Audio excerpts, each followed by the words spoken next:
اللهم صل على محمد وآل محمد. بسم الله الرحمن الرحيم. عن فاطمة الزهراء عليها السلام بنت رسول الله صلى الله عليه وآله أنها قالت: دخل علي أبي رسول الله صلى الله عليه وآله في بعض الأيام فقالت: عليها السلام، من السلام عليك يا فاطمة. فقلت: عليك السلام. قال: إني أجد في بدني ضعفا. فقلت له: أعيذك بالله يا أبتاه من الضعف. فقال: يا فاطمة، تؤتيني بالكساء اليماني فغطيني به. فأتيته بالكساء اليماني فغطيته به، وصرت أنظر إليه وإذا وجهه يتلألأ كأنه البدر في ليلة تمامه وكماله. فما كانت إلا ساعة وإذا بولدي الحسن عليه السلام قد أقبل وقال: السلام عليك يا أمه. فقلت: وعليك السلام يا قوة عيني وثمرة فؤادي. فقال: يا أمه، إني أشم عندك رائحة طيبة كأنها رائحة جد رسول الله صلى الله عليه وآله. فقلت: نعم، إن جدك تحت الكساء. فأقبل الحسن نحو الكساء وقال: السلام عليك يا جداه يا رسول الله. أتأذن لي أن أدخل معك تحت الكساء؟ فقال: وعليك السلام يا ولدي ويا صاحب حوثي، قد أذنت لك. فدخل معه تحت الكساء. اللهم صل على محمد وعلى محمد. فما كانت إلا ساعة وإذا بولدي الحسين قد أقبل وقال: السلام عليك يا أمه. فقلت: وعليك السلام يا ولدي ويا قوة عيني وثمرة فؤادي. فقال لي: يا أمه، إني أشم عندك رائحة طيبة كأنها رائحة جد رسول الله صلى الله عليه وآله. فقلت: نعم، إن جدك وقاك تحت الكساء. فدن الحسين نحو الكساء وقال: السلام عليك يا جداه، السلام عليك يا من اختاره الله. أتأذن لي أن أكون معكما تحت الكساء؟ فقال: وعليك السلام يا ولدي ويا شافع أمتي، قد أذنت لك. فدخل معهما تحت الكساء. اللهم صل على محمد وآل محمد. فأقبل عند ذلك أبو الحسن علي بن أبي طالب وقال: السلام عليك يا بنت رسول الله. فقلت: وعليك السلام يا أبا الحسن ويا أمير المؤمنين. فقال: يا فاطمة، إني أشم عندك رائحة طيبة كأنها رائحة أخي وابن أمي رسول الله صلى الله عليه وآله. فقلت: نعم، ها هو مع ولديك تحت الكساء.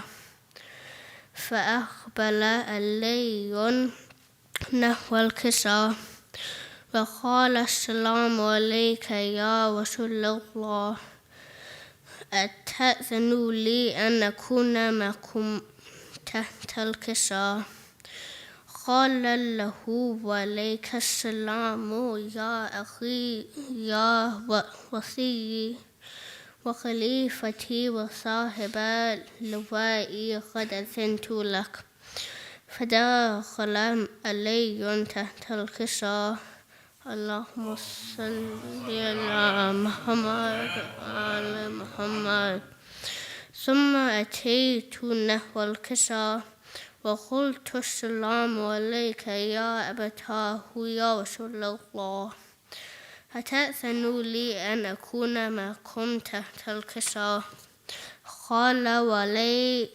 السلام يا بنتي ويا بضعتي قد أذنت لك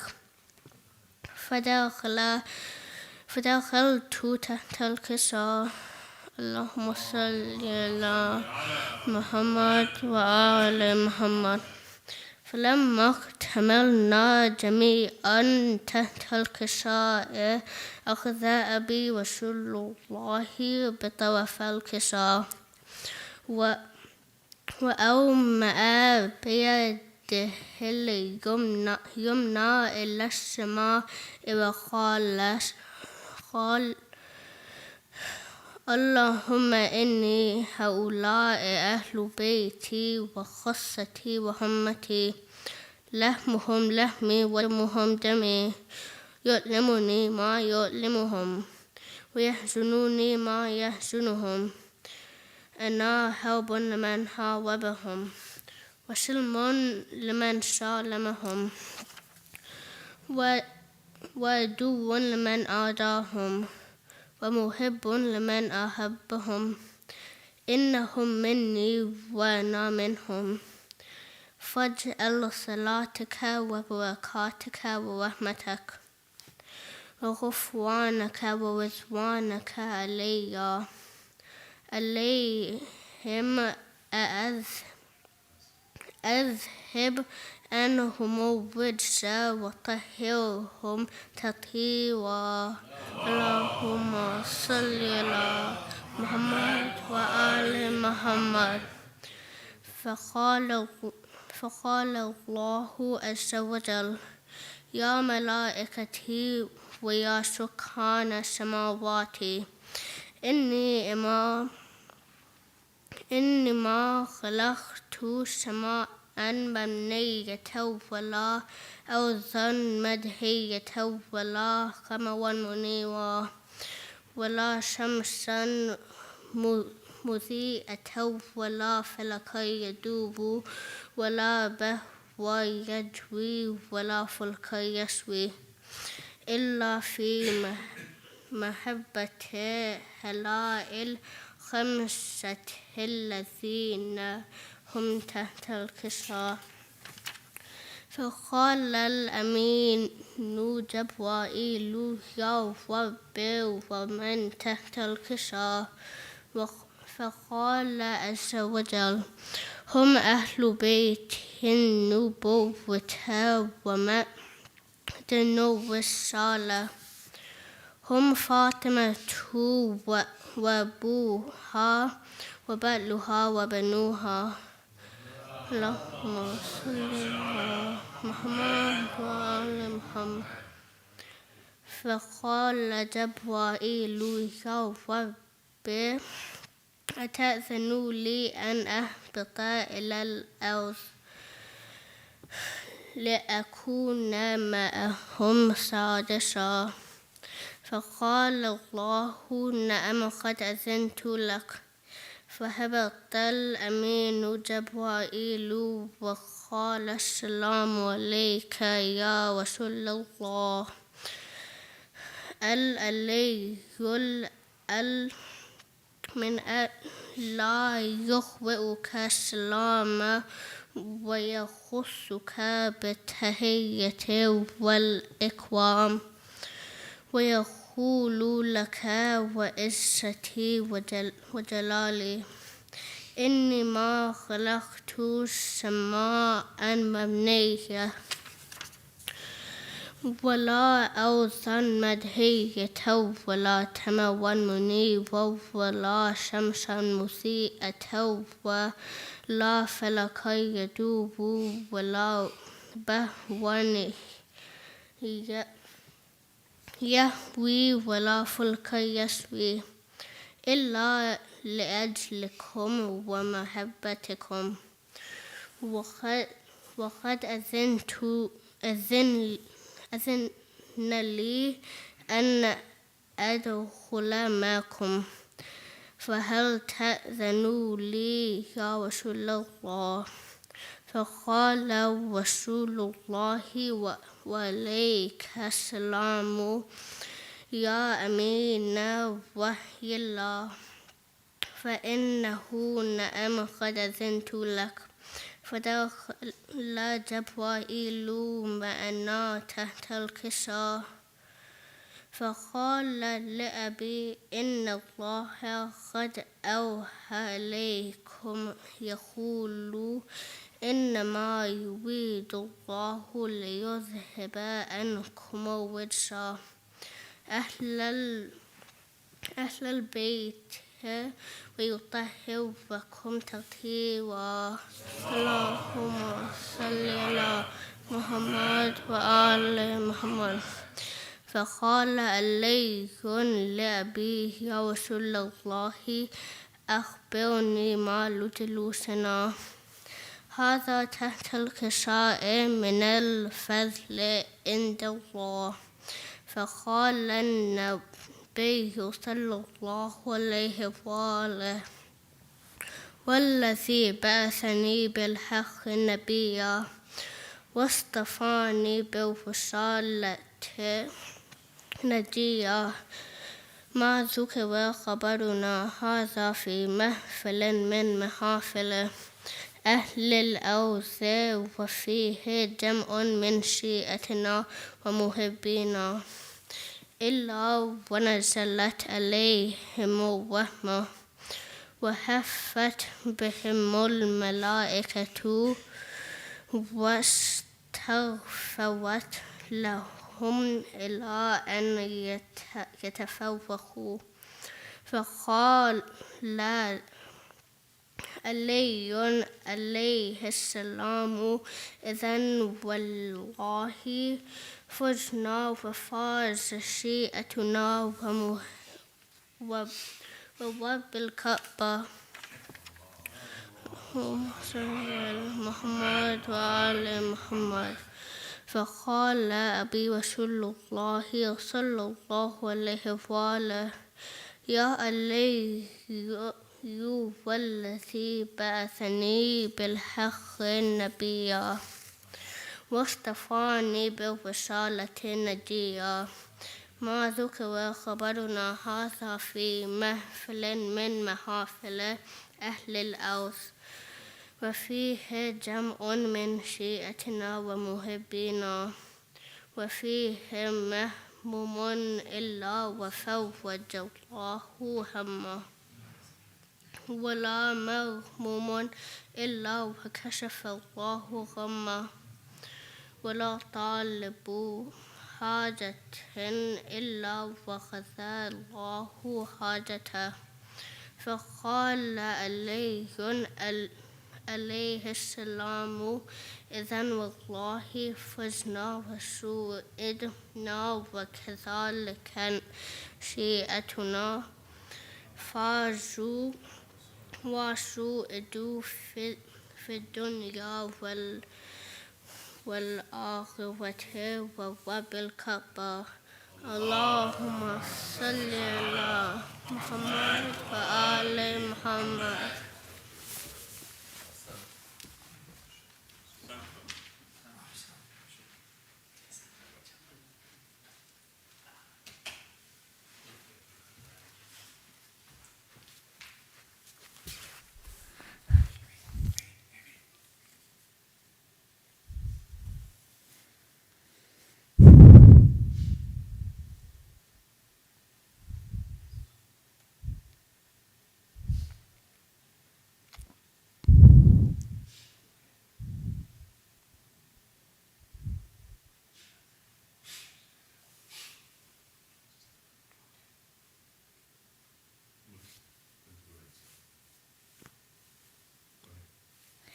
Salams. My name is Ayan Ali, and I will read Surah Al-Kafirun.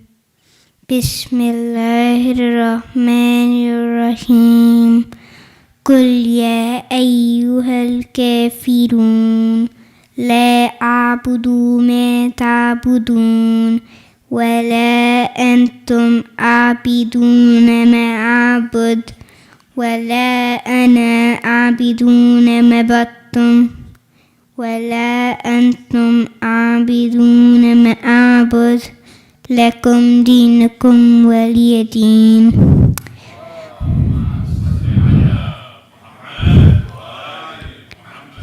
Now I will read the English translation. In the name of Allah, most gracious, most merciful.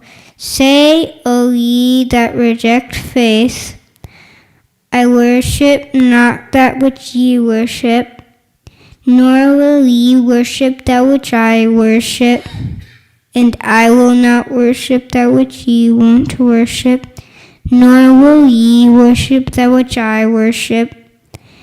To you be your way, and to me mine.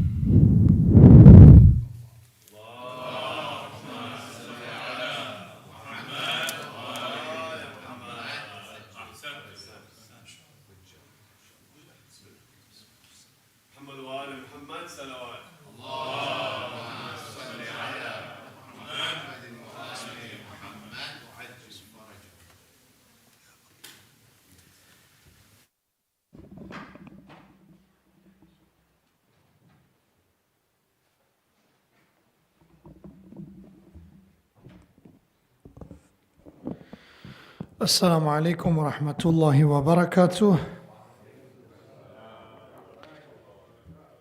Congratulations on the arrival of the blessed occasion of the anniversary of the Wilada of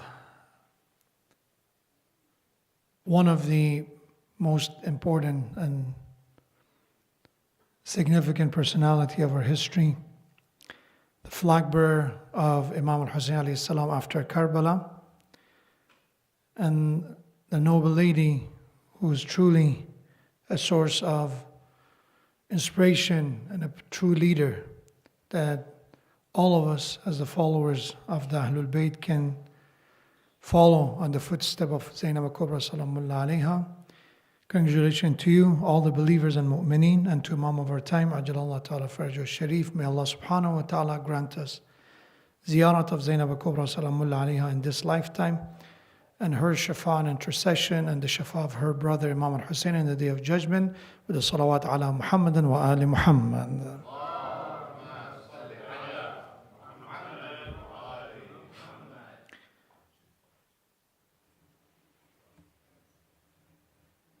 Unfortunately, we cannot forget about the tragedies that is unfolding and taking place in Gaza right now. And now it's been more than a month, and the number of innocent women, children, now even infants who are a few days old, some of them are premature babies, who becoming the victim and shaheed in these tragedies are increasing. And all we can do beside condemnation, beside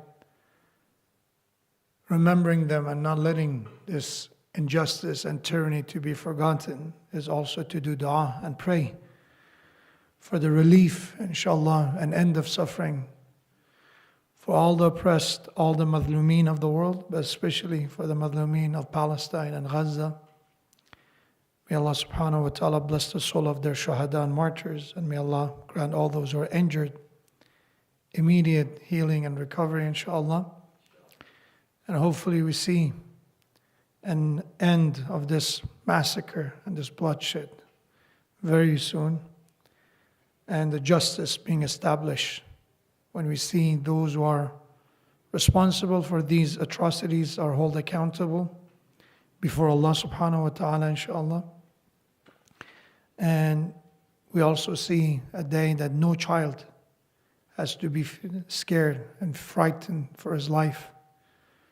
regardless, as I said, if they are Palestinian or not. But in this case, unfortunately, the numbers are speaking for itself. United Nations said every 10 minutes a child dies in Gaza. And that was before these recent siege of hospitals. Let's remember all those shuhada and all those injured with the recitation of Surah Fatiha, and for the inshallah end of their suffering with the salawat ala Muhammad wa ali Muhammad.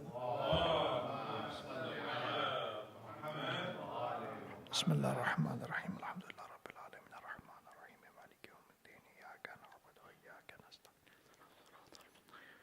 Siratal ladhina an'amta alayhim ghayril maghdubi alayhim waladdallin.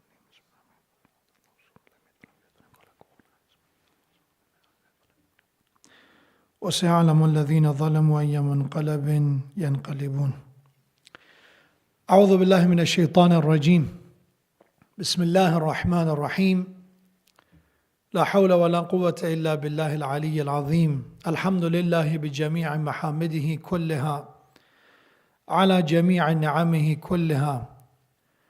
الحمد لله الذي لا مضاد له في ملكه ولا منازع له في أمره.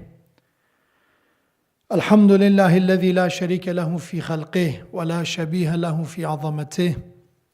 ثم الصلاة والسلام على خير خلقه وحبيبه خاتم الأنبياء والمرسلين حبيب إلهنا وشفيع ذنوبنا وطبيب قلوبنا أبي القاسم المصطفى محمد. اللهم صل على محمد وآل محمد وعلى أهل بيته الطيبين الطاهرين المعصومين المكرمين الهداة المهديين سيما بقية الله في السماوات والأراضين. قال الله تبارك وتعالى في القرآن الكريم: إن في خلق السماوات والأرض واختلاف الليل والنهار لآيات لأولي الألباب الذين يذكرون الله قياما وقعودا وعلى جنوبهم ويتفكرون في خلق السماوات والأرض ربنا ما خلقت هذا باطلا سبحانك فقنا عذاب النار. صدق الله العلي العظيم. May Allah subhanahu wa ta'ala illuminate our hearts and our souls by the light of Iman and guidance. And may Allah subhanahu wa ta'ala help us to be among those who purify our souls from corruption and from misguidance with the salawat ala Muhammadin wa ali Muhammad.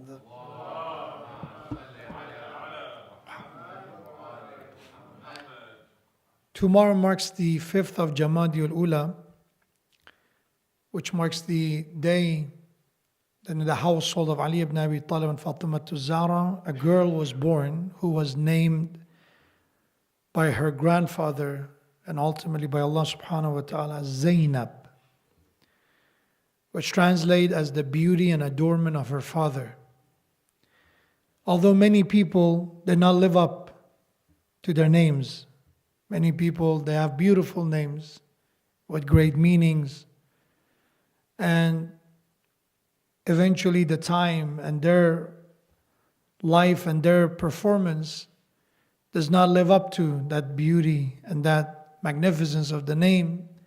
But without a doubt, the name of Zainab was a worthy name on the daughter of Ali and Fatima Zahra salamullah alayhima. Allahumma salli ala Muhammad wa ala Muhammad. Because truly she was the beauty of her father, the beauty of her grandfather, and the beauty of her family. And when she was only 5 years old, within the span of 2 to 3 months, she lost two important personalities of her life. She lost her grandfather, the messenger of God, and within 70 or 90 days, she lost her mother, Fatima Zahra salamullah alayha, under not natural circumstances, under tragedies of injustice and tyranny of its time.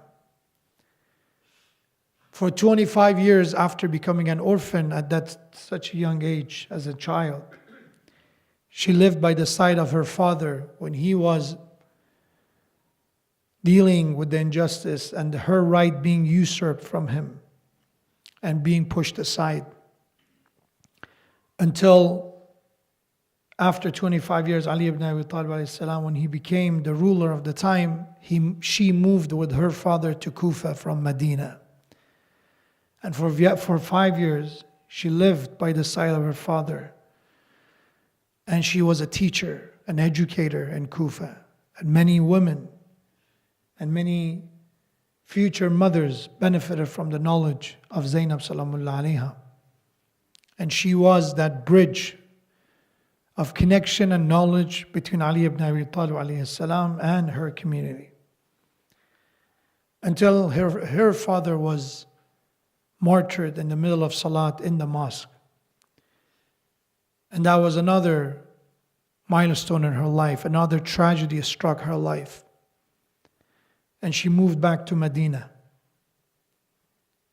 Not very long after, she experienced the treatment, the unfair, the cruel treatment of her brother Hassan alayhi salam, that even his body, when he was carried by the people, was attacked. And arrows, we have that one by one pierced the coffin of Imam al-Hassan alayhi salam. And she witnessed that tragedy as well. And years went by until in the year 61 after Hijrah, once again, Zainab salamullah alayha, now she is in her 50s. She continued her journey of life, of hardship, of struggle. And she left Medina once again with her brother Hussein alayhi salam, and eventually ended up in the land of Karbala. And that's the part we usually hear a lot, the name of Zainab. Which what we forget is that for 55 years before Karbala, Zainab salamullah alayha was a prominent figure in the life of Ahlul Kisa. There are different names for Hazrat Zainab, different titles.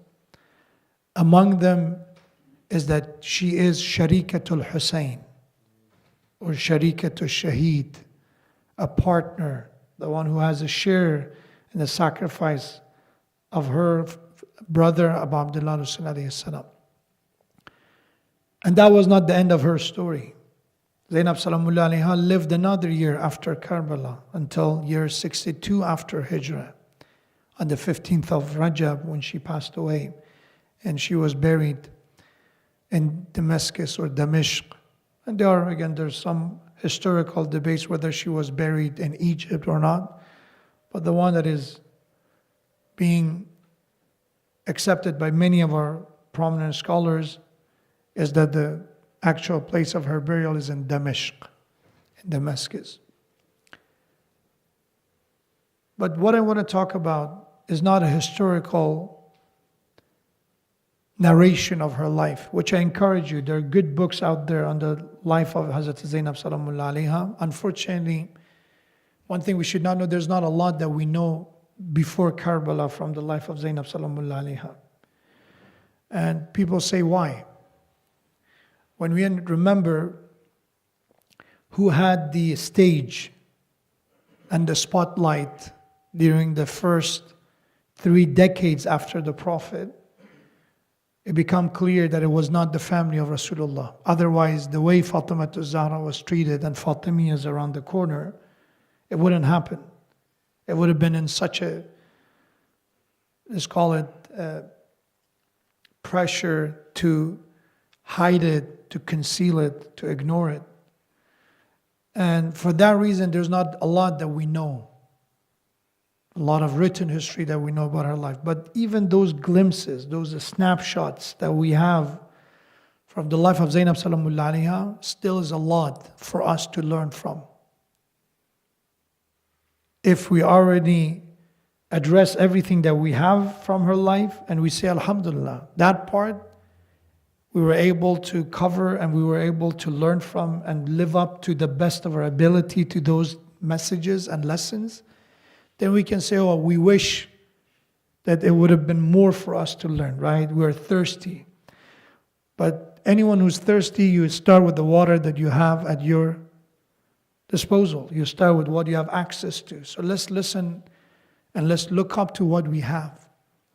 And what I want to talk about, again, I like that every lecture to have a topic, to have a subject title, because that's one easy way to recall, to remember. Otherwise, we sit here for 40 minutes, 50 minutes.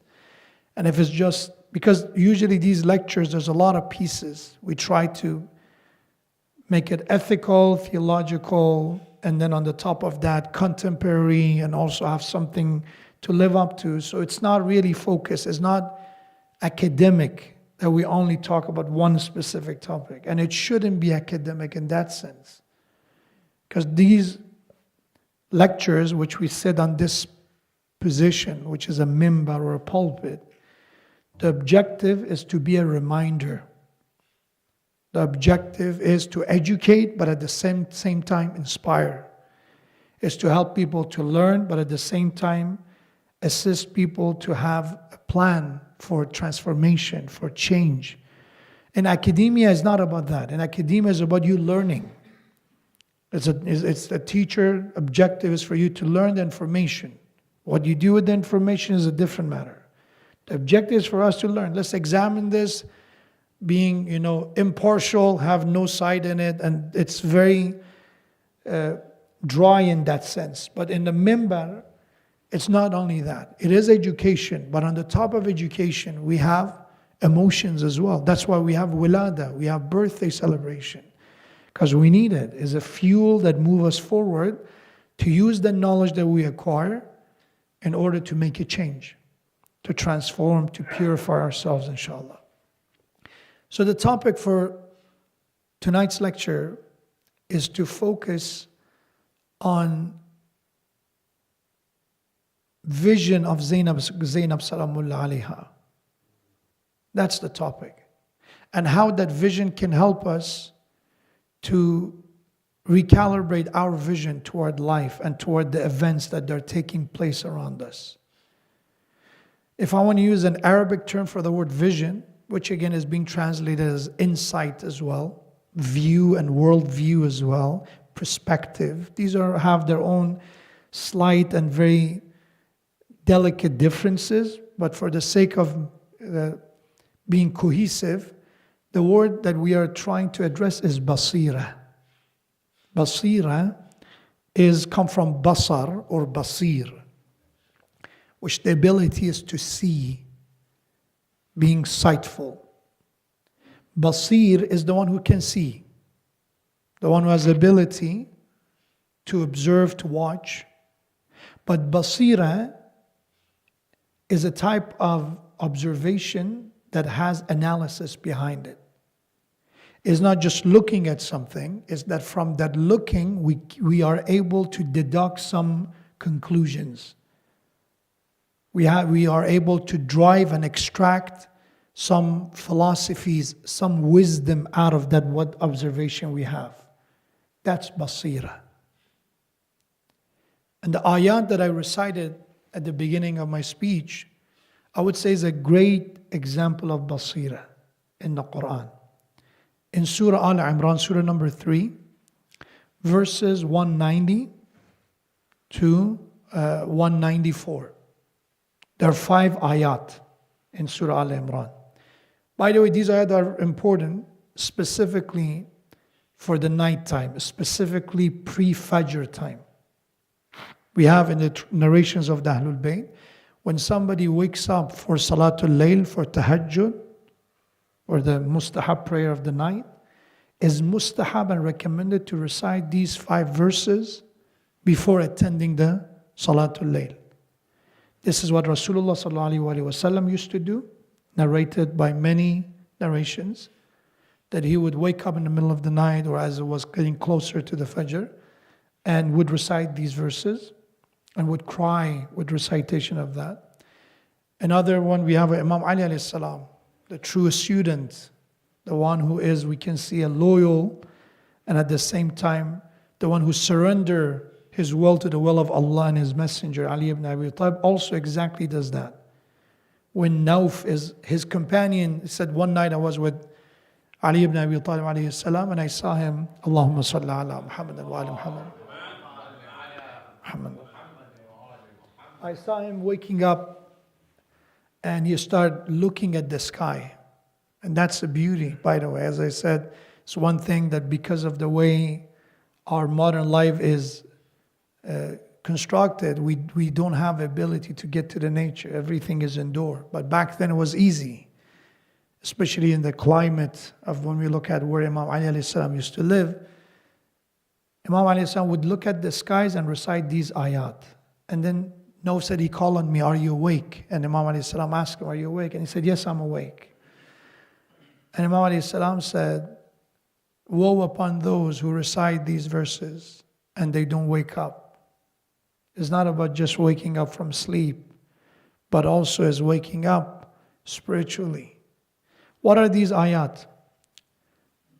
Verse 190, Allah subhanahu wa ta'ala said, إِنَّ فِي خَلْقِ السَّمَاوَاتِ وَالْأَرْضِ وَاخْتِلَافِ اللَّيْلِ وَالنَّهَارِ لَآيَاتٍ لِأُولِي الْأَلْبَابِ. Indeed, in the creation of the heavens and the earth, referring why Imam was looking at the stars, referring to what is beyond our access and our reach, but we can only see it and observe it. Indeed, in the creation of the heavens and the earth, وَاخْتِلَافِ اللَّيْلِ وَالنَّهَارِ, and the alternation of day and night. Just thinking about why there are nights and why there are day, especially right now in winter when we have these long nights. And I know some people complain about it because some people feel there's too much time. What should I do at night? So in the alternation of day and night and in the creation of the heavens and earth, there are signs for the people who possess intellect. For those who are wise enough, for those who use reason, there's a lot to learn. These are signs. Then Allah said, who are the ulil albab? Who are the possessors? Who are the intellectual? Which I believe I discussed it a while ago about intellectuals from the Islamic perspective. Allah subhanahu wa ta'ala said, they are the one, الَّذِينَ يَذْكُرُونَ اللَّهَ قِيَامًا وَقُعُودًا. They are the one who remember Allah subhanahu wa ta'ala as they're standing or they're sitting. وَعَلَى جُنُوبِهِمْ, or even if they are lying on their side. Meaning, regardless of what position they're in, there's a moment of reflection. And I was thinking, this is again my understanding of it, by the way. You can think about it, and these are not tafsir bil-ra'i. This is not personal interpretation, which is dangerous. This is not to go to some far-fetched ideas about the ayah. No, it's very straightforward. One understanding is that why Allah talks about different physical positions, standing, sitting on your side, as if Allah subhanahu wa ta'ala to me is saying, don't look for excuses. Don't say I cannot wake up. Don't say I should have my, kufi on, or I need my wudu. If you want to reflect, you can be lying on your side and use that moment to reflect. You can be standing in line and reflect. You can be driving and reflect.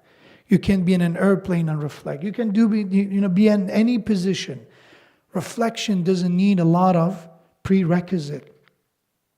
You just need intent. You just need determination to reflect. So Allah said, intellectuals, they remember Allah standing, sitting on their side. What they do? يَتَفَكَّرُونَ فِي خَلْقِ السَّمَاوَاتِ وَالْأَرْضِ. And Allah give us direction to what we think about.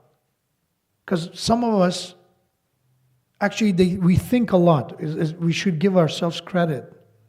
Our brain sometimes is over kind of used by us. Why? Because we only think about specifics, about my investment, where should I invest, the future of the market, my job, is AI is going to replace my career or not. These are good things, but that's for some people, that's the only thing. And Allah said, they're good. I'm not saying we should not reflect on those. We should always find ways to improve ourselves. But Allah said, let me talk to you about who are the intellectuals. These are things that everybody think about. This is about survival. Even animals think about migration, going from one place to another in order to survive. We just do it fancier, right? I have to move from this estate to another estate because, the housing market is better, the job market is better, whatever that is. That it doesn't make us an intellectual. It just makes us an advanced creature that we have to adapt to the needs of the time. I'm not trying to undermine our careers and our jobs and our professions, but that's not the reflection that Allah talks about. What they think about. يَتَفَكَّرُونَ فِي خَلْقِ السَّمَاوَاتِ وَالْأَرْضِ. They have a much more fundamental reflection. Rather than thinking about how can I live more comfortable, how can I make more money, how can I have a bigger house. These are good things, but they ask the bigger question. They reflect on the creation of the earth and heavens. What is all this for? What's the point? Rather than thinking about, this masjid, if I'm so concerned about, what kind of frame I should put in here? What kind of color? Is it bright color? Is it yellowish or what? These are good things, but more important question is, what's the objective of this masjid? This center, what is supposed to do? These are details. So Allah said, intellectuals, they ask this question. خَلْقِ السَّمَاوَاتِ وَالْأَرْضِ. They think about the concept of creation. What is all this for? Where it came from? This is a question that puzzles philosophers, thinkers of the world, even till this day. What is a life about? And it's not an easy question, by the way. And by the way, one thing I should be clear is that reflection is not about reading books. Reading book doesn't help us reflect. When we read a book, in most cases, and of course we're not talking about Quran, because Quran is a thought-provoker book, is a book of Allah. It's as if it knows the key to our soul. But when we talk about human beings' written books, they are a result of somebody else's reflection. They researched something, they thought about it, and they put it to words. And it's very important to read it, but not to read it in a sense that, this is reflection. No, we read books in order to have the material to reflect with. It's going to give me content to think about. But it's not going to replace my thinking. And that's why this question is individually tailored. Everyone has to ask that question. What's the point of life? Everyone has to ask that question for their own sake. And Allah said, you know what they come? The bare minimum fruit of that reflection is, they would say, مَا خَلَقْتَ هَذَا بَاطِلًا. Ya Allah, my Lord, Rabbana, مَا خَلَقْتَ هَذَا بَاطِلًا. You did not create all this in vain. Batil, false, you did not create all this for no reason. A lot of people who have theories about, evolutionary biology, or if you go to the astrophysics or physics in general, they have a lot of theories, including when it comes to the origin of the universe, right? They can have theories and they have their own studies and their own articles and scholarly work on the topic of how this universe came to be. Big Bang. But one thing they don't have an answer is why. There is no why. All this exists, it exists. Universe, because it does. And one thing I notice, I personally I'm very interested and fascinated by what they say about the origin of the universe. But one key term I hear from many of these astrophysicists, many of these physicists, is that we are lucky. The word luck is being thrown around. And I thought this is about a scientific realm that we are talking about. There is no luck. Yeah, we are the luckiest species. We're so lucky. We are the only intelligent creatures in our vicinity of the universe. We don't know if there are more out there or not. We're lucky. Luck. Why? Because in that explanation of the universe, there is no reason. They don't know why. It is what it is. And they say it's not my job to tell you why. My job is to explain to you how. But Allah said, okay, let's put the how aside. Think about why. And that's more important than how. For whatever reason, how this universe came into existence. Again, apparently, this is shocking to me. We have podcasts who has a lot of followers, and they entertain the idea of the world or some part of the world's intelligence being designed by aliens, and they give it some attention. It's bizarre to me. They come, somebody. So yeah, there are signs of aliens or UFOs that they did this. And they're sitting in two sides of this table doing a podcast who has millions of listeners, and they say, yeah, it could be. It could be. So they kind of acknowledge that it could be. But if the moment you talk about that this is the creation of God, same people say, no, this is a bunch of nonsense. Aliens, it's okay to acknowledge. This is the world we live in. There's a possibility because we don't know. Maybe they are, according to them. But the moment you talk about God is one of those taboo topics. No, let's not talk about it. Let's put it aside. So Allah said, when they reflect, they come to this conclusion. مَا خَلَقْتَ هَذَا بَاطِلًا. After looking at the stars, thinking again, not just looking right now, reading about the stars is fascinating. Just concept of distance among stars. I was reading about this and it's fascinating to me that just in the Milky Way, we talk about billions of stars, right? And the numbers that we are saying about how many stars are in this just Milky Way. It's an estimate. We don't know the exact one. We estimate based on some mathematical calculation, and the error could be 200 to 300 million on and off. Meaning that just the Milky Way, we do not have a precise understanding of how many is around us. Forget about the other galaxies around us. Just the Milky Way, which is basically one of the closest. It is the one that we're part of it. This is our neighborhood. About our neighborhood, we don't know much in the universe. And Allah said, مَا خَلَقْتَ هَذَا بَاطِلًا. When you look at the vastness, the complexity, the bare minimum we come up, this is not just a fluke. This is not just some lucky coincidence. You did not create all this in vain. Subhanaka faqina adhab an-nar. Immaculate are you. Protect me from falling in the wrong side of the reason you created me. Punishment of Allah means that I fail. I failed the reason I was created. Protect me, Allah, from that.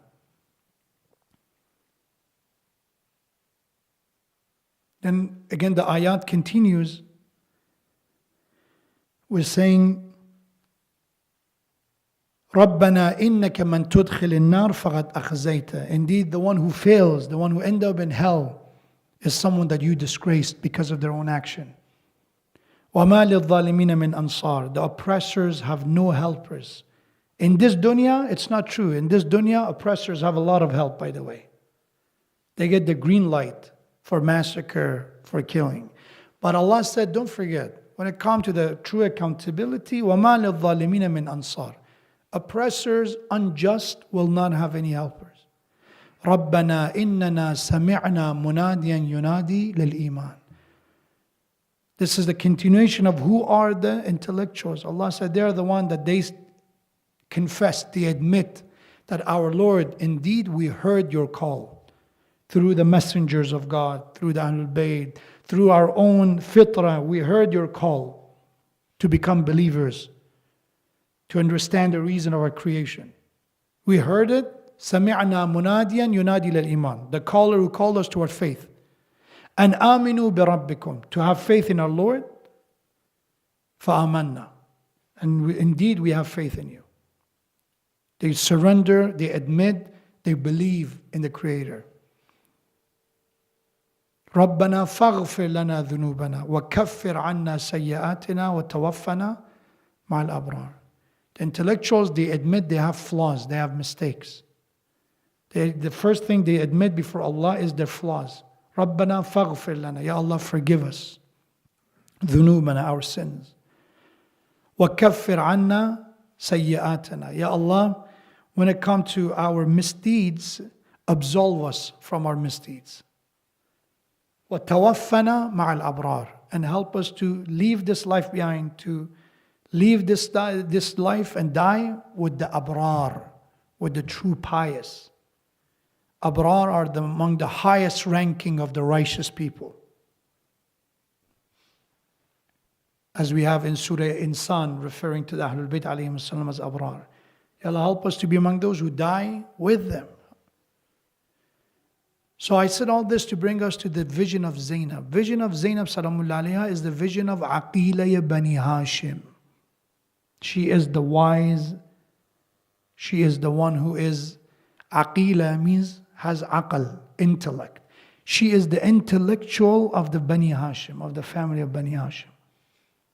A woman that her wisdom can be easily noticeable in her words. So in order to note the vision of anyone, yes, actions are important, but sometimes our words are gateway to our souls and our character. What we say, it shows our vision. That's why in many companies and organizations, they have mission statement, right? That they say, this is it. This is our vision. This is what vision and mission statement, right?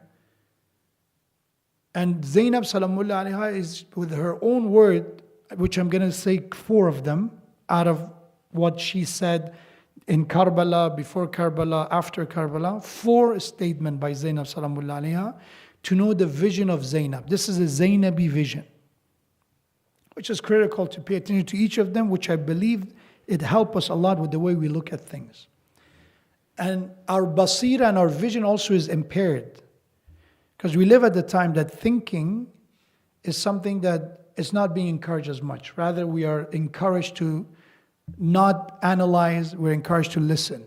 Listen in a sense of just following, blind following. You cannot challenge the sources sometimes. If you challenge it, no. How you don't know this? Why are you asking the question? Why you ask for proof? If it's in the political world, if it's in the educational realm, doesn't matter where it is. So, the words of Zainab salamullah alayha, the first one, it shows the vision of Zainab, is when they brought Zainab salamullah alayha to Sham, to the courtyard of Yazid. Her hands are tied.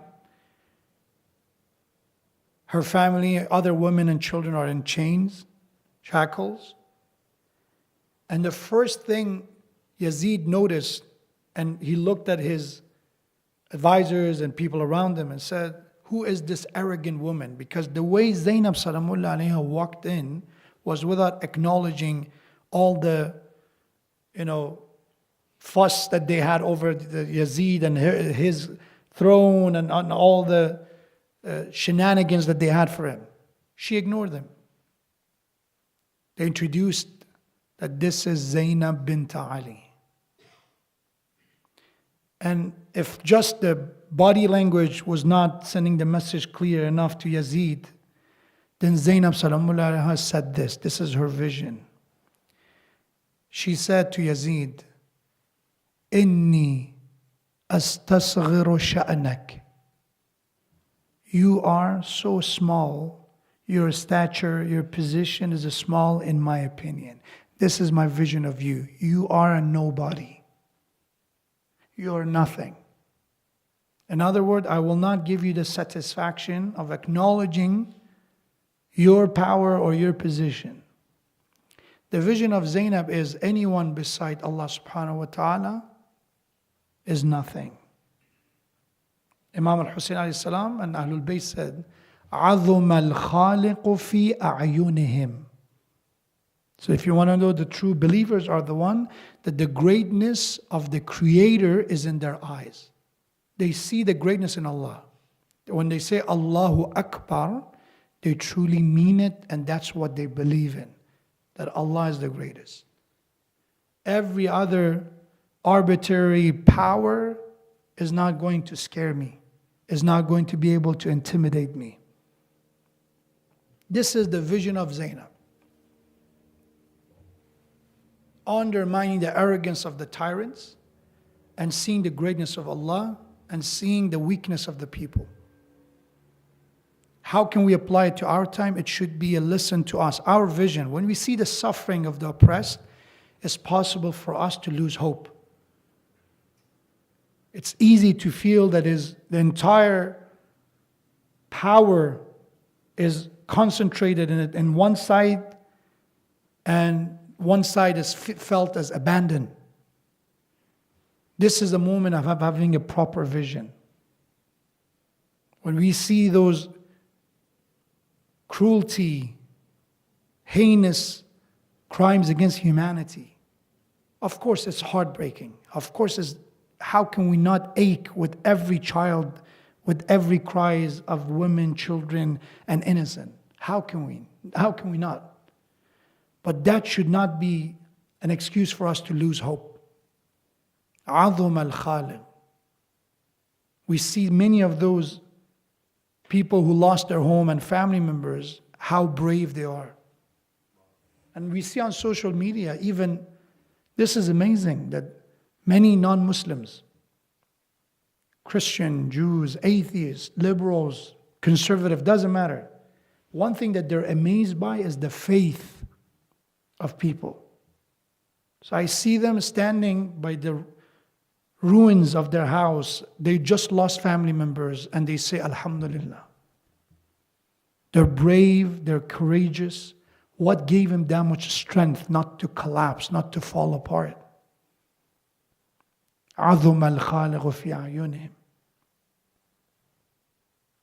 These are the one that people who, when you look at Karbala, when Imam Hussein alayhi salam lost everyone, he was in the battle, he was injured, he fell on the ground. And that's the moment they thought Imam Hussein alayhi salam was killed. So they start marching and attacking his camp and his family.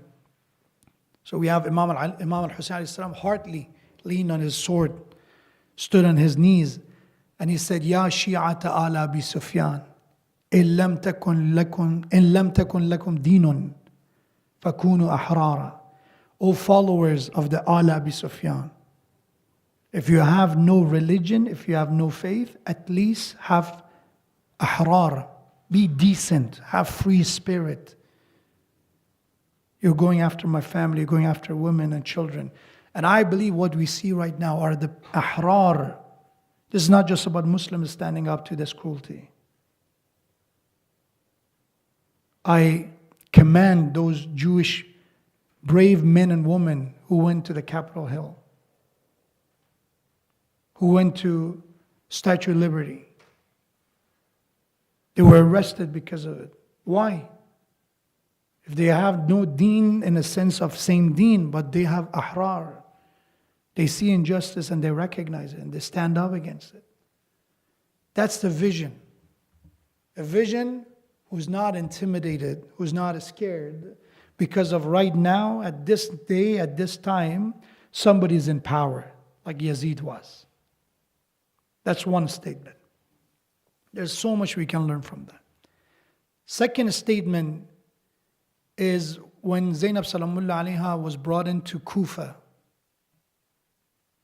and she was, again, as a prisoner of war with her family, she said to Ibn Ziyad, this is addressing another tyrant, he said, Kid kaidak, wasi' sa'yak, wajahid juhdak. Plot, plan all you can. Try as much as you can. Struggle as much as you can. Wallah la tamhu dhikrana. This is the vision of Zainab. Addressing Bani Umayyah and Ibn Ziyad. So go and do everything you can in your power. If it's plotting, planning, scheming, if it's buying people, bribing them, scaring them, as if it's propaganda, which Bani Umayyah they're very known in history for propaganda. For when Ali ibn Abi Talib was killed and martyred in Masjid al-Kufa, some people of Sham, some Bani Umayyah followers, what they said? What was Ali doing in a masjid? Was even someone who prayed? This is the power propaganda of the Bani Umayyah's time. Again, right now is no surprise to me when we see the nonsense and propaganda and misinformation being spread around. So Zainab Salamullah alayha pushed all that aside and said, do everything you can. Propaganda, intimidation, power, plans, schemes, tricks. I swear to Allah, you will not be able to make people forget about us. Wallah la tamhu dhikrana. You cannot in any way make people forget about us. People will remember us. And Zainab's vision right now is coming to the fullest. It took 1400 years. Remember, Zainab Salamullah was alive only 1 year after Karbala. And during that 1 year, there was a lot of other injustices took place in the Muslim Ummah by Yazid. Yazid continued his crimes even after Karbala. There are other crimes we did in Medina, he did in Mecca, he destroyed Kaaba, he ordered a massacre and abuse and such unspeakable crimes committed in Medina. He did more. But when Zainab Salamullah says that, it's beyond the limitation of the time, a short amount of time. Wallah la tamhu dhikran. I swear to Allah, you cannot remove our remembrance. And today, this year, how many millions of people went to the Arba'in Walk? Every year. This is the vision, by the way. It requires the iman to see beyond the current time, beyond the moments that they are filled with grief and sadness and suffering, and to see the brightness. And that brings me to the third statement of Zainab Salamullah alayha. When she said to Yazid, and some said was Ibn Ziyad, who wanted to taunt Zainab Salamullah alayha, when he said to Hazrat Zainab, did you see what Allah has done to you and your family? Right? This is the eloquence needed to respond, right? You need to give a comeback, a response that is precise, but at the same time effective. So Zainab Salamullah alayha, at that moment, rather than going to say that this is not Allah, why you're blaming Allah, this is not that, try to accept your responsibility. What she said, have you seen what Allah did to you and your family? She said, Ma ra'aytu illa jamila.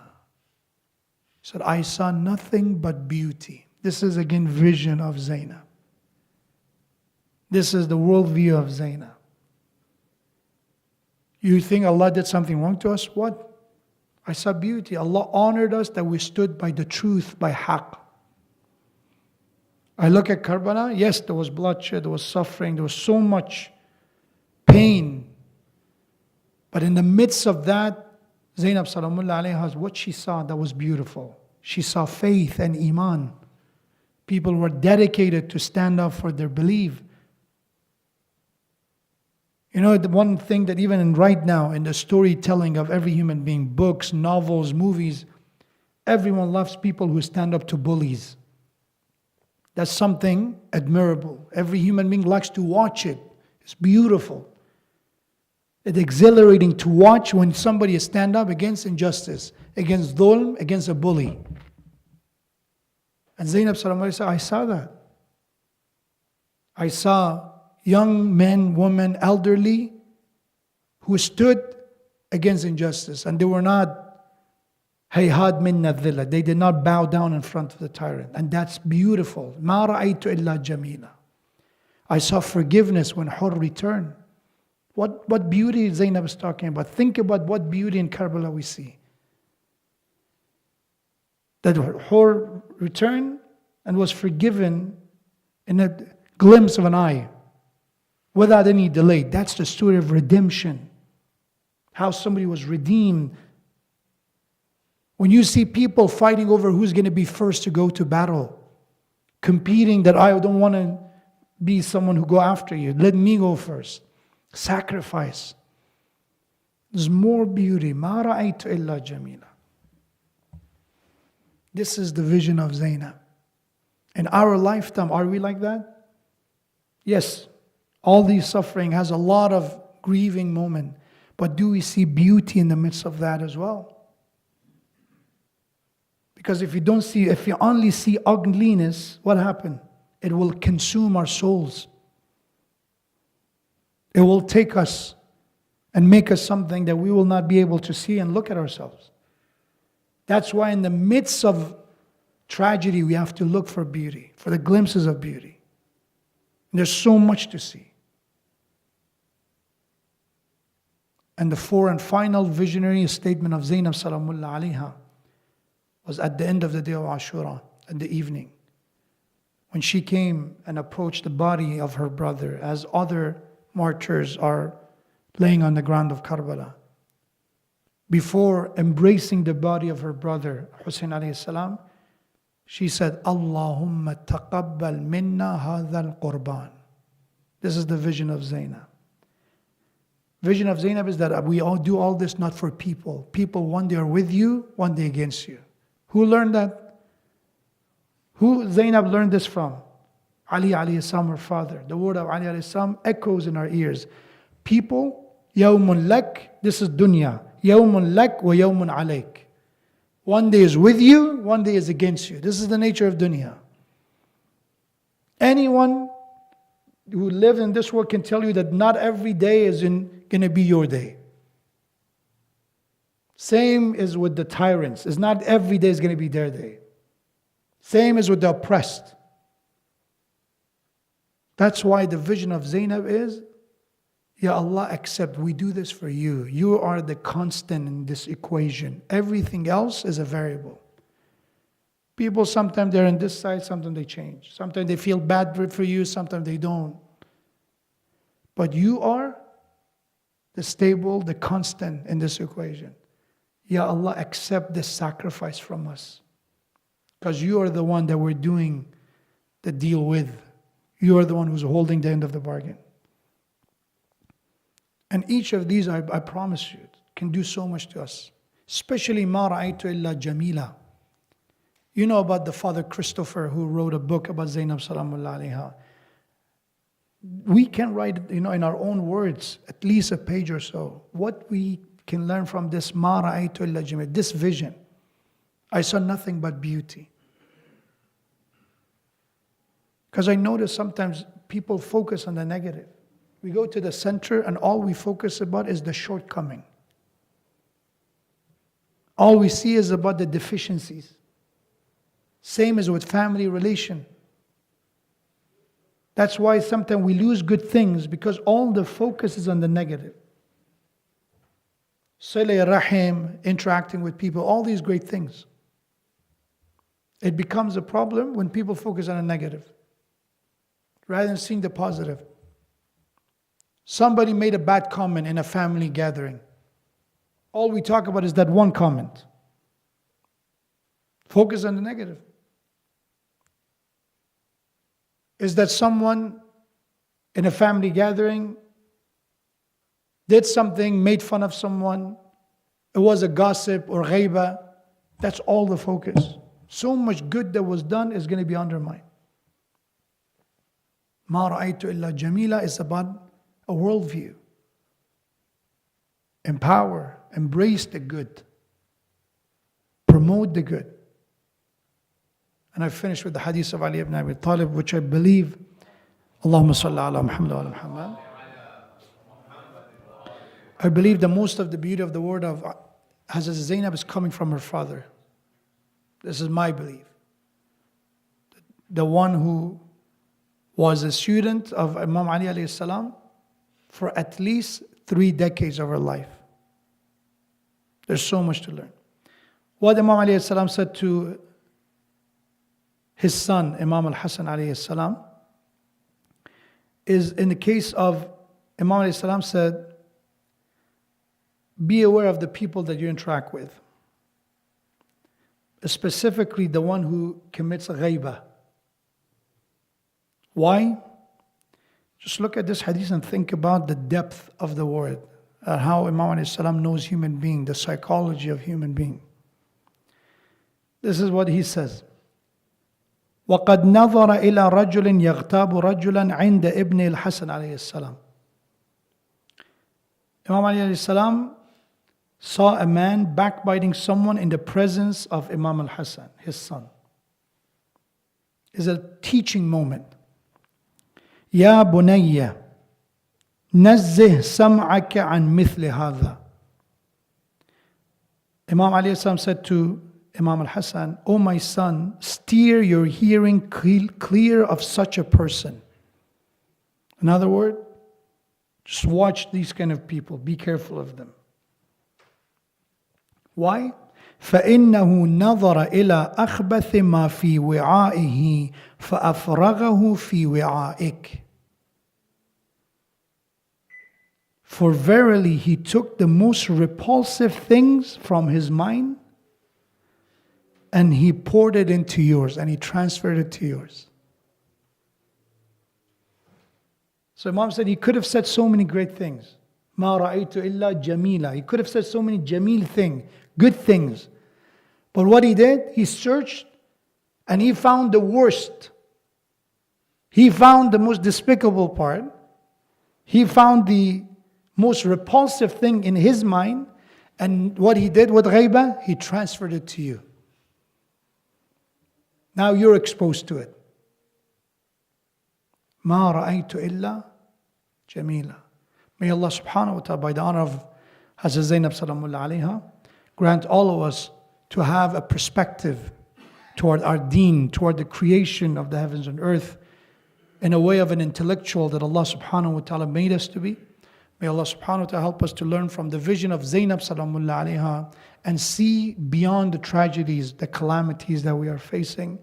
And may Allah subhanahu wa ta'ala hasten in return of Imam of our time, which that is the ultimate vision that Allah gave all of us. That His coming is the coming of justice and truth. May Allah hasten in reappearance and help us to be among His true awaiters and followers, inshallah. For the honor of Imam of our time, for the honor of Zainab al-Kubra salamullah alayha, and her family, recite salawat ala Muhammad wa ali Muhammad.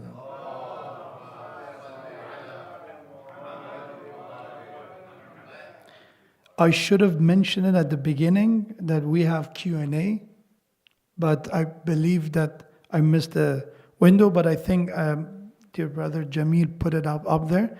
If you go on Sijla, and if you go on slido.com or slide.do, and then put the code Sijla, you can post your question. I believe because we did it at the end, most likely these questions will help me for the next time that inshallah I'll be coming inshallah, I believe next month.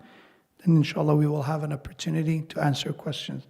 Let me see if there's any question, maybe online. I don't think so.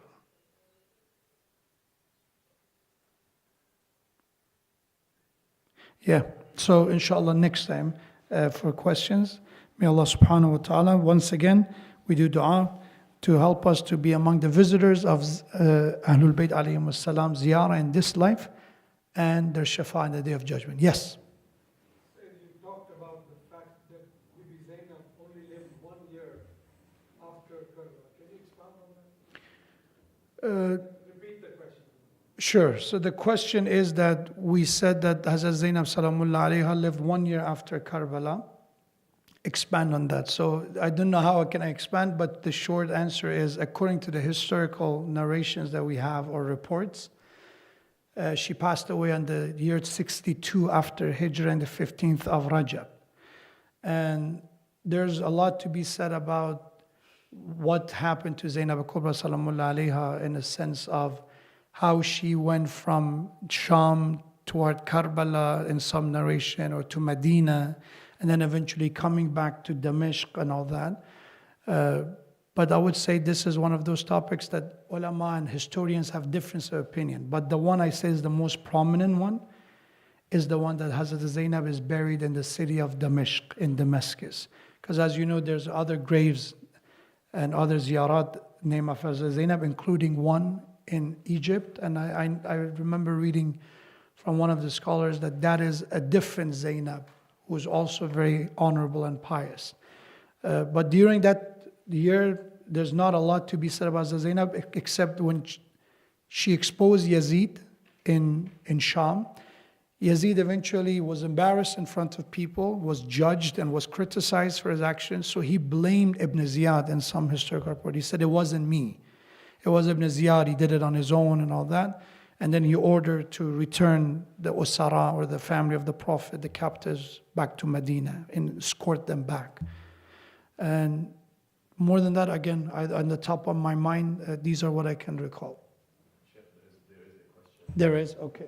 I have. Sure. Bismillah, and I look up the next one. Yes.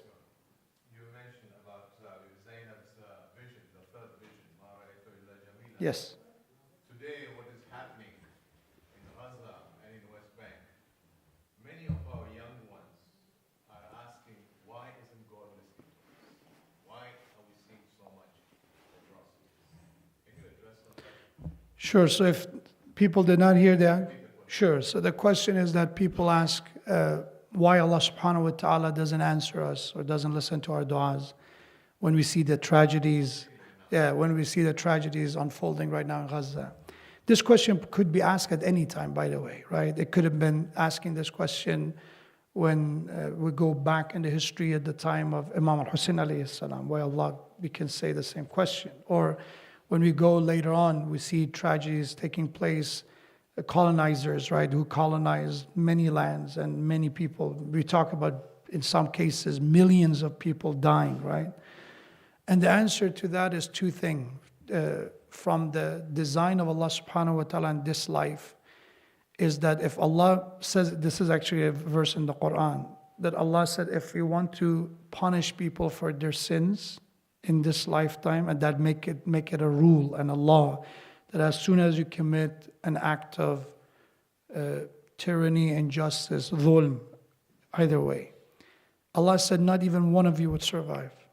Meaning that if Allah subhanahu wa ta'ala would have punished all the oppressors and all those who are complicit, the world dynamic that we see wouldn't have been this one.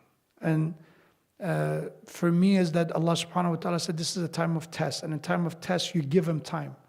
How they do, some people give an empty test back, some of them give a wrong answer back. Once in a while Allah show a sign which are exception to the rule.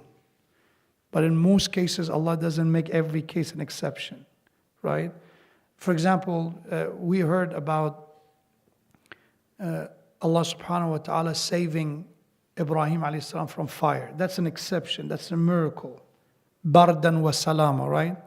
But when we look at Surah Buruj, Allah subhanahu wa ta'ala talks about those believers who were burned alive and those non-believers who burned them because of their faith, right? وَالسَّمَاءِ ذَاتِ الْبُرُوجِ وَالْيَوْمِ الْمَوْعُودِ وَالشَّاهِدِ وَالْمَشْهُودِ قُتِلَ أَصْحَابُ الْأُخْدُودِ النَّارِ ذَاتِ الْوَقُودِ إِذْ هُمْ عَلَيْهَا قُعُودٌ وَهُمْ عَلَى مَا يَفْعَلُونَ بِالْمُؤْمِنِينَ شُهُودٌ. Talk about Ashab al-Ukhdud, that they would blaze a fire and then they burn the believers and they watch it. So it means that not every case is going to be Ibrahim alayhi salam for a right reason, because then people don't choose it. It's out of fear. It's not a decision they make. So for me, it's Allah subhanahu wa ta'ala not punishing people right away, because then majority of the world will be punished. Imagine that if those who were complicit in slavery, those who were responsible for the First World War or Second World War and all that, if they would have been punished right now, what generation of humanity would have existed right now if they would have been destroyed? So that's one. The second one is Allah said sometimes we give time. وَلَا تَحْسَبَنَّ. Allah said, do not calculate it that way. Do not assume that if we give you time and respite, it's because you're good. Is sometimes we just give you time, لِيَزْدَادُوا إِثْمًا. It's just to add to your crimes and atrocities. And you may say, oh, what is the cost of that? Yes, Allah give him respite and time to do more sins, but the innocent have to pay the price. That's part of this dunya, unfortunately, that we affect each other, we influence one another. And for that reason, we have the belief in the justice of Allah in the Day of Judgment. If it's only this life and everything would have been perfect, it would have been no need for accountability. It would have been need for Yawm al-Hisab. So, short answer to the question is Allah subhanahu wa ta'ala wants us to make a fair test and not exposing the answer. So if Allah wants to punish every wrongdoer, then people, the reason they stay from the wrong is not by choice, it's out of fear. And Allah said, you have a choice. Number two is that Allah subhanahu wa ta'ala doesn't hold people accountable right away, is because there's ultimately going to be accountability. There's a lifespan for them. So I hope these are enough. And the lastly is that do not consider our du'as not being heard. Our du'as are heard. And the way that they are heard is not the way we expect them. You know, when somebody look at Karbala and said, oh, it should have not happened, right? But when you look at Karbala and what it did to our history, then we see, oh, it was a part of history. For whatever reason, that sacrifice Imam Hussein should have made in order for the history and for the truth to move forward. And unfortunately, in the case of Gaza, is the same story. For one thing I said, just remember, Gaza is not the first time that it's being bombarded. It's not the first time children dying. The atrocity is new. It's just the magnitude of it, I would say, the scale of it is different. Otherwise, according to international, I think it was United Nations as well as Amnesty International, they were saying before the 7th of October, how many people died in West Bank? Just look at the hundreds of people dying in West Bank. So injustices was happening. Just right now, because of what is happening right now in this scale, all is happening is that the slow death of those oppressed and Mazloom people is being expedited. And that's what brought the attention to their suffering. And Allah knows best, but I believe that sometimes time is necessary, and unfortunately dhulm is part of it. That the people, because they have a choice, and they make decisions, Allah subhanahu wa ta'ala doesn't intervene in every single case in order to give the free will of the man a chance to make his own choices. I hope it's enough. Yeah, so is it because the innocent, the bystander people who are just standing by and not expressing? Yeah, that's responsibility that is on them as well, obviously. Yeah, because if you see the story of Nabi Lut, Yes. there were so many people who also were punished because they just Yeah. saw the dhulm and Sure. did not speak up. Yeah, but I assume we were talking about people who do dua, right? And said they are the one who are not bystanders. They're the one who's speaking up and do dua. And they are the ones saying why nothing happens. Of course, the silence and complicity of those who are indifferent toward this obviously has a share in this tragedy. إِنَّ اللَّهَ لَا يُغَيِّرُ مَا بِقَوْمٍ حَتَّى يُغَيِّرُوا مَا بِأَنفُسِهِمْ. Obviously, the change again goes back to the free will, that people have to choose the change. They should demand it. Otherwise, that's why Imam Hussein alayhi salam, he said, okay, هَلْ مِن نَاصِرٍ يَنْصُرُنَا? Is there anyone to help us? And he's the same one, again, maybe it's too much, but I think the other question was similar to this, I would say, the vision of Hazrat Zainab and what's happening with Palestine. I think there's so much we can learn from it, from history. On the night of Ashura, Imam Hussein alayhi salam told his companions, he said, anyone who's here who doesn't want to be here, leave. I remove my allegiance from you. You have no reason to feel forced to be here. If you want to leave, leave. But the day of Ashura, Imam alayhi salam said, is there anyone to join us? I said, why so different? On the night of Ashura, he said, if you want to leave, leave. On the day of Ashura, he says, is there anyone to help us? And one of the scholars, Ayatollah Ha'iri, he said very beautiful. He said, because on the night of Ashura, Imam wanted to make sure anyone who's not good enough to leave, anyone who's by accident is there, Imam said, okay, you don't want to be here, it's not your choice, you just end up here by circumstances, go, it's not your choice. So Imam gave him a choice if you want to leave. On the day of Ashura, Imam wanted to make sure anybody who did not hear, anybody who was good enough to be saved. So the one who was good enough but did not hear, Imam wanted to save them. So in both ways, Imam's approach is not contradictory. Both is going to empower people's choice. Is that your decision? Do you want to go against me? Or you want to be with me? It's your call. And of course, when you see the injustice, we have to make a choice. And unfortunately, those who say we have no side, they took a side. Obviously, they took a side. And indifference, unfortunately, is a tragedy of our time. It is. But as I said, there's a lot of silver lining in this tragedy. Unfortunately, it's a lot. We cannot deny it. But one silver lining, as I said, is that unprecedented support that we see, for example, from South America. Right? The march that we saw in New York, in LA, in London, in Houston. These are things that, this injustice has been taking place forever. More than 70 years this has been happening. But now, why now? Allah subhanahu wa ta'ala, again, was making sure that the voice this time, the cry of the mazloom and oppressed is being heard. And if it's through it, inshallah, the people who are making sure that their cries for help is heard, inshallah. Jazakumullah. Jazakumullah, thank you again for your time. Once again, we do dua for all the mazlumeen, especially mazlumeen of Palestine. May Allah subhanahu wa ta'ala, once again, we do dua for their freedom. And we see, inshallah, a day that Palestine and people of Palestine, they be able to live with dignity, with freedom, without apartheid, without discrimination, without racism, without fear for their lives. Just imagining that I could have been that father who took away and pulled out his child from under the rubbles. It's no entitlement. It's just Allah subhanahu wa ta'ala is asking us, this is what insaf is. Put yourself in their shoes. As a human being, Imam al-Hussein said, if you have no deen, if you have no religion, at least be decent. May Allah subhanahu wa ta'ala bring an end to their suffering, and we ask Allah to hold all the oppressors accountable in dunya and akhirah, and humiliate them and expose them for what they've done, and for those who are complicit in any shape and form.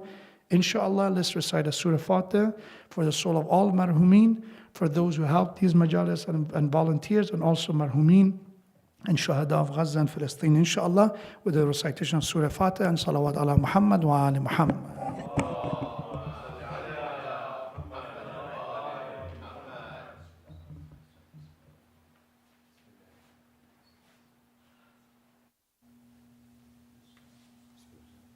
أفضل السلام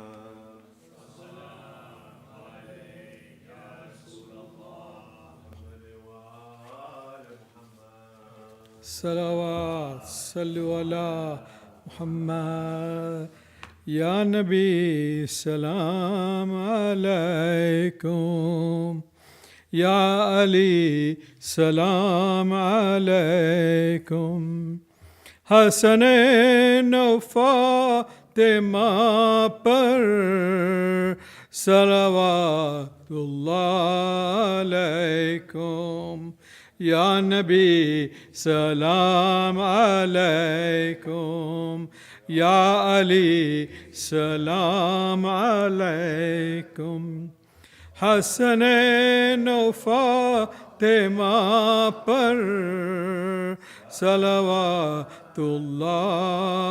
علیکم بسم اللہ الرحمن الرحیم حیران ہوں کیا فضائل زینب رقم کروں حیران ہوں کیا فضائل زینب رقم کروں ارے ممکن نہیں خیال میں ممکن نہیں خیال میں قرآن بہم کروں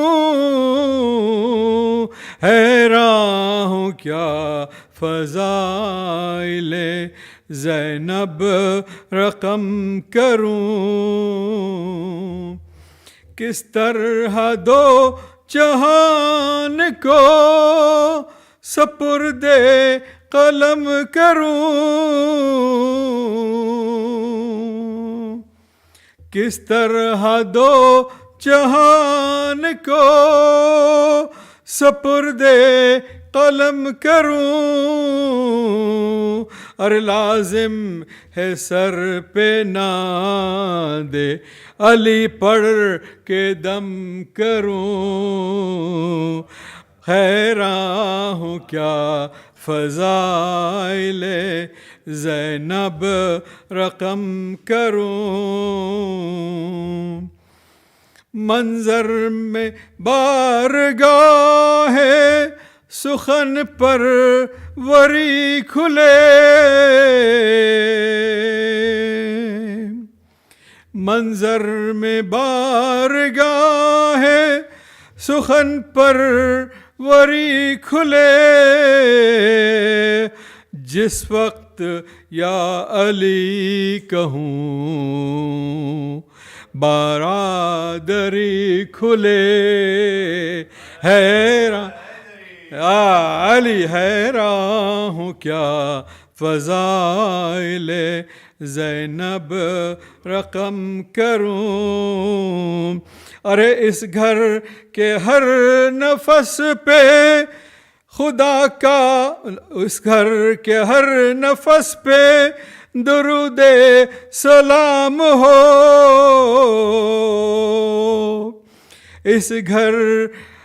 اس گھر کے ہر نفس پہ درود و سلام ہو ارے کوئی یہاں رسول ہے تو کوئی امام ہے حیران ہوں کیا فضائل زینب رقم کروں معلوم ہو چکا ہے یہ پہلے امام سے معلوم ہو چکا ہے یہ پہلے امام سے کعبے میں در کھلا تھا کعبے میں در کھلا تھا اسی گھر کے نام سے حیران ہوں کیا فضائل زینب رقم کروں ممکن نہیں خیال میں قرآن بہم کروں صلوات صلو علی محمد یا نبی سلام علیکم یا علی سلام علیکم حسنین و فاطمہ پر صلوات اللہ علیکم.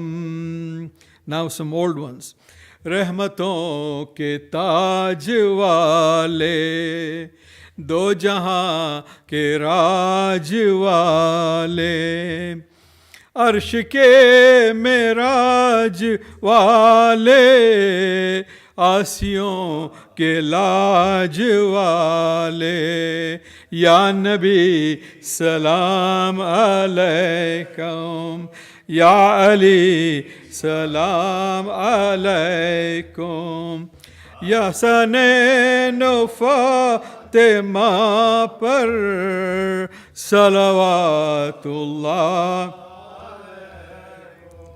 ہو پوری یا رب یہ دعا کر پوری یا رب یہ دعا کر ہم درے مولا پہ جا کر پہلے کچھ نعتیں سنا کر یہ پڑھیں سر کو جھکا کر یا نبی سلام علیکم یا علی سلام علیکم حسنین و فاطمہ پر صلوات اللہ علیکم. And this is for the people suffering in Gaza. بخش دو جو چیز چاہو کیونکہ محبوب خدا ہو अब तो बाबे जू दवा हो या जवाब इसका अता हो या नबी सलाम अलैकुम या अली सलाम अलैकुम हसनैन फातिमा पर Salawatullah alaykum. May Allah give more strength to those who are under pressure, under brutality. Salawat. Allah.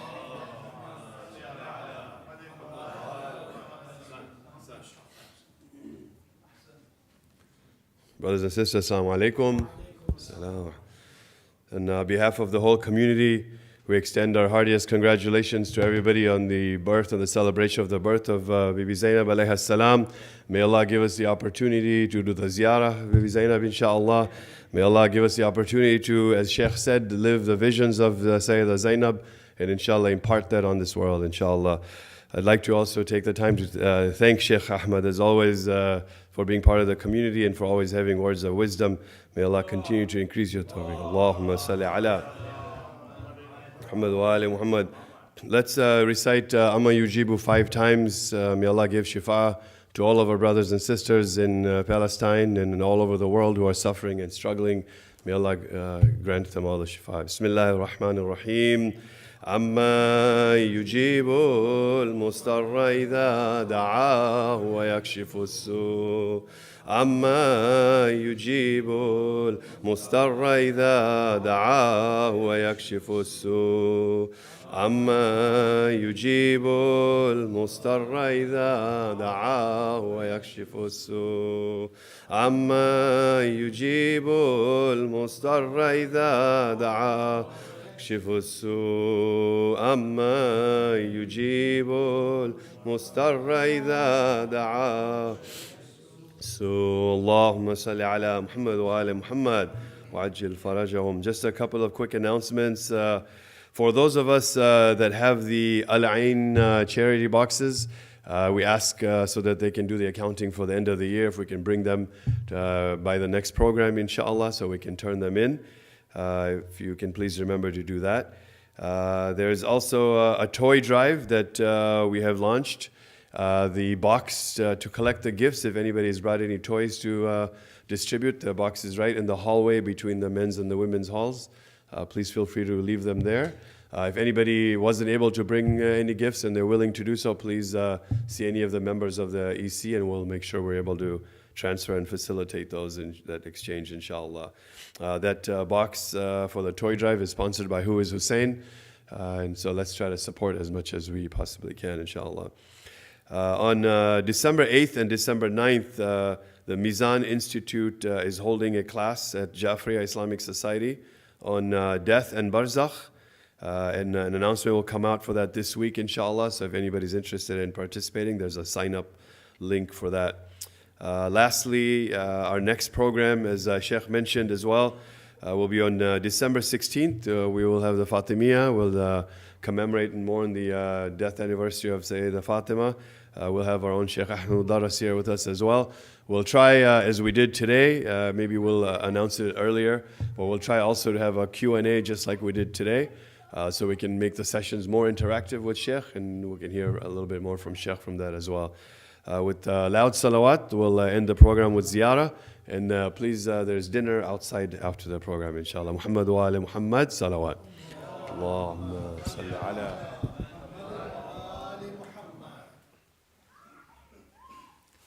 السلام عليك يا رسول الله. السلام عليك يا فاطمة الزهراء. السلام عليك يا علي ابن أبي طالب. السلام عليك يا حسن المجتبى. السلام عليك يا حسين الشهيد وابن الشهيد.